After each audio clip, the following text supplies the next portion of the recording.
පහුගිය කාලේ කීප දොහක් දිසාපති කන්තෝරුවේ ඉඳලා ගෙදර යන ගමන් අපේ ගෙදරට ගොඩ වෙනවා. මන් දෙන තේ එකක් බීලා කල්පනා කර කර ඉඳලා යන්න යනවා. ඒත් මං අයියෙන් ඇහුවා මොකක් හරි ප්‍රශ්නයක්ද කියලා. කිසි දෙයක් කිව්වේ නැහැ. ඕන් ඊයේ තමයි සහ සුද්දෙන්ම කට ඇරියේ. උඹට මේ කාරණේ තාත්තත් එක්ක කතා කරන්න බැරි නම් මටවත් කියාපන්කෝ මේ දරුවගේ අප්පා කවුද කියලා. මට ටික දවසක් දෙන්නකො නැන්දේ. මම මගේ ප්‍රශ්නේ විසඳ ගන්නම්. නැන්ද තාත්තට කියන්නේ ඉගෙන නැහෙන්න එපා කියලා. එහෙම කියලා පුළුවන්ද?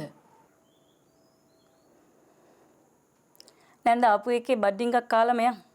මං ඉක්මනට මොන හරි ලිපේ තියන්නම්.